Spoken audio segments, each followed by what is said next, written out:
এইবাৰ পৰীক্ষা দিয়া এইচএছ ছেকেণ্ড ইয়াৰৰ ছাত্ৰ ছাত্ৰীৰ বাবে এইটো ভিডিঅ' অতি গুৰুত্বপূৰ্ণ বিষয় য'ত নেকি মই তোমালোকৰ বাবে এটা অফিচিয়েলি নটিফিকেশ্যন লৈ আহিছোঁ কাৰণ তোমালোকে বহু চিন্তিত হৈ আছা যেন এইচএছ ছেকেণ্ড ইয়াৰৰ ৰিজাল্ট কেতিয়া ওলাব বা কেতিয়া দিব। গতিকে তাৰ বাবেই তোমালোকৰ বাবে এইটো ভিডিঅ' উপস্থাপন কৰিলোঁ।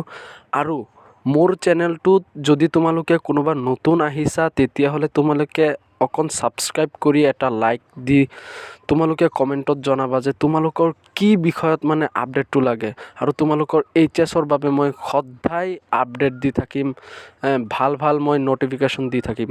তোমালোকে অৱশ্যেই চেনেলটো মোৰ ছাবস্ক্ৰাইব কৰিবা। এতিয়া তোমালোকে ইয়াত ভালকৈ লক্ষ্য কৰিলে চাবা যেন তোমালোকৰ ৰিজাল্টটো জুনৰ ফাৰ্ষ্ট উইকত এক্সপেক্ট কৰা হৈছে। তাৰমানে তোমালোকৰ খুব সম্ভৱত আছে জুনৰ 1 তাৰিখে ৰিজাল্টটো ঘোষণা কৰিবলৈ। আৰু তোমালোকে এইটোও জানা যে অসমৰ শিক্ষামন্ত্ৰীয়ে কিছুদিন আগত 4-5 দিনমান আগত এটা কথা উল্লেখ কৰিছে মিডিয়াৰ যোগেদি যে এইবাৰ এইচএছৰ কেণ্ডিডেটছ অধিক হোৱাৰ বাবে 1,30,000 হোৱাৰ বাবে তাৰমানে অকণ সময়টো লাগিব আৰু কিছুদিন সময় লৈছে, তাৰ পিছতহে তোমালোকৰ ৰিজাল্টটো মানে দিব।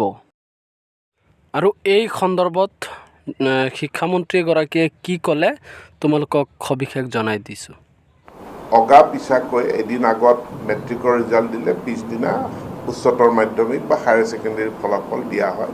হায়াৰ ছেকেণ্ডেৰীৰ ফলাফল দিয়াৰ কাৰণে আমি আৰু কিছু সময় ল'ম, কাৰণ এইবাৰ হায়াৰ ছেকেণ্ডেৰীত আমাৰ পৰীক্ষাৰ্থীৰ সংখ্যা পূৰ্বৰ তুলনাত 1,30,000 অধিক। গতিকে এই 1,30,000 অধিক পৰীক্ষাৰ্থী যি আছে তাৰ কাৰণে আমাৰ আৰু কেইটামান দিন লাগিব। কোনোবাই এটা ফেক নিউজ উলিয়াইছে আজি 3 বজাত দিব, আজি 3 বজাত নিদিয়ে বা অহাকালিও নিদিয়ে, আমি আৰু কেইদিনমান সময় ল'ম। হঠাৎ নহয়, মই আগতীয়াকৈ ইংগিত দিছিলোঁ যে আমাৰ মেট্ৰিকৰ ফলাফল আগুৱাব। যোৱা বছৰ আমি 30 মে' তাৰিখে মেট্ৰিকৰ ফলাফল দিছিলোঁ আৰু এইবাৰ আমি আগুৱাবলৈ অলপ চেষ্টা কৰিছিলোঁ আৰু আগুৱাই আজি আমি 22 তাৰিখে মেট্ৰিকৰ ফলাফল ঘোষণা কৰিছোঁ। যোৱাবাৰ ফলাফলৰ সময়ত যথেষ্ট উদ্বিগ্নতা প্ৰকাশ হৈছে। যদি ভিডিঅ'টো ভাল লাগি থাকে তেতিয়াহ'লে তোমালোকে এটা লাইক আৰু ছাবস্ক্ৰাইব আৰু কমেণ্টত জনাবা। Thank U.